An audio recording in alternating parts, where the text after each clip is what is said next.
And certainly, even though Malcolm X, who was one of our most powerful Black power advocates, called attention to internalized racism, people really didn't pay attention.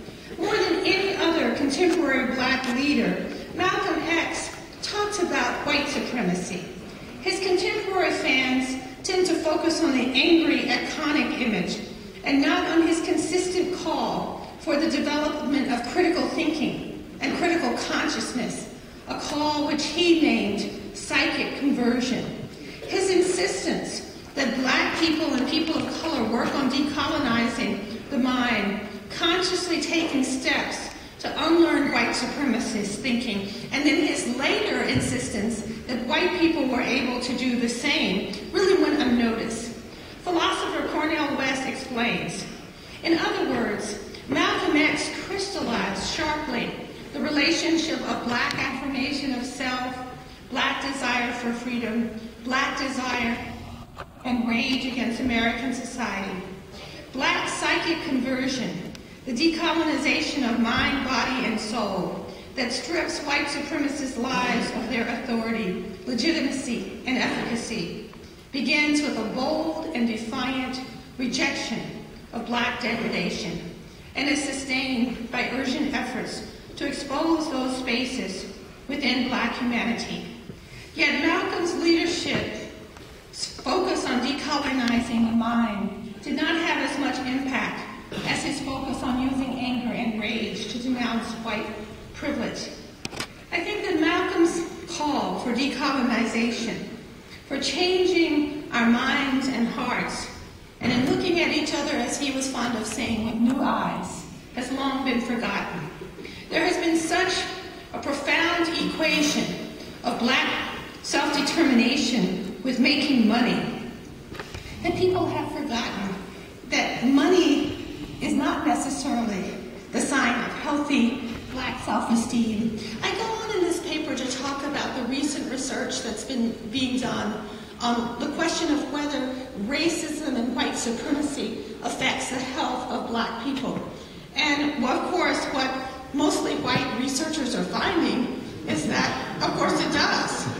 Even though assuming the values of white supremacy provide a veneer of self-acceptance and may prepare all people of color to achieve better material success in the existing social structure, psychic harm is the daily toxic habit that is not confronted.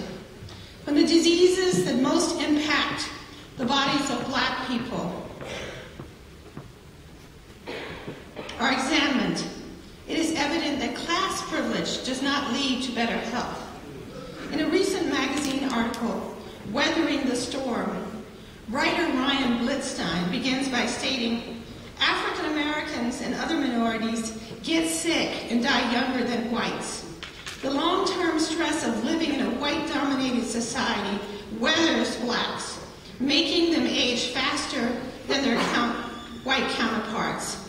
His article highlights the research of a white female academic, Arlene Geronimus, who has made a career of studying this phenomenon.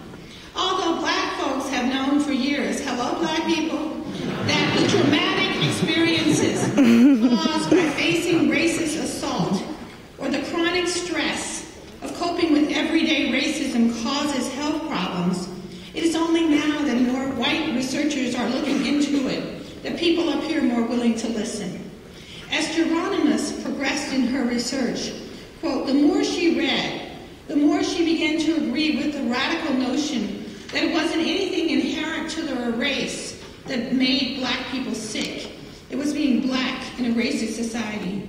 Furthermore, Blitzstein explains the phrase racism kills would be a vast oversimplification of Geronimus's ideas. But the way she describes it, racism is a fundamental cause of health disparities.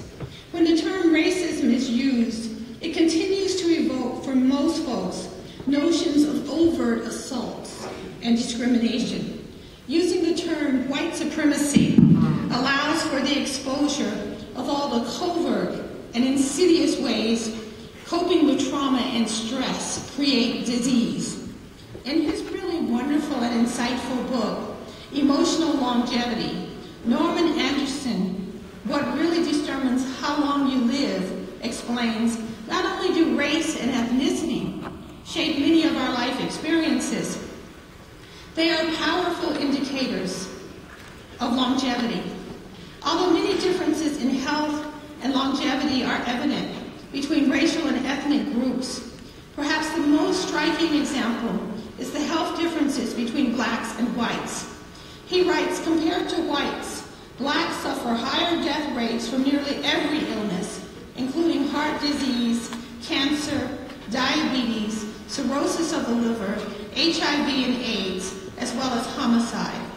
Anderson does allow for the reality that socioeconomic factors impact health, but much of what the recent research is showing, poor white people are actually healthier than poor black people, and healthier at times than black people that have more economic privilege. While many black people who have material success have better access to health care, it doesn't necessarily mean that we will have better health care. I mean, one of the things I find as a moneyed black person who's been very ill, that I've had some of my most extreme experiences of racialized sexism with doctors, with white doctors, with cruelty, with statements made to me about my body. And I found when, like my primary care physician as a white man sent me to a rheumatoid clinic, and the white doctor, female, who waited on me was so nasty. And I can tell you, I never go into these institutions alone. One of the things I think, early days of feminism, we used to say, women needed to learn from men. Men like to go places in packs. And that women needed to learn not to go places by ourselves. And so one of the places I've chosen not to go by myself is into Western medicine, especially because I live in an all-white area, and most of the doctors that I'm going to have access to are white. I took my best white woman friend with me, and she was astounded by the level of horrific treatment that I received. And we couldn't figure it out. We kept thinking, did the doctor have a bad experience with a black woman? I mean, she was just so incredibly nasty. And then at one point she tells me that I should take all these very dangerous drugs. She says, lady, I don't know what you have, but you should take, and she names all these steroids and different things. And of course I say, well, you know what? I think if you don't know what I have. And I went back to my primary care physician, which is in a small town. I live in a small town. I teach at a Christian college. He said, oh yeah, I'm sure she was really nasty, but I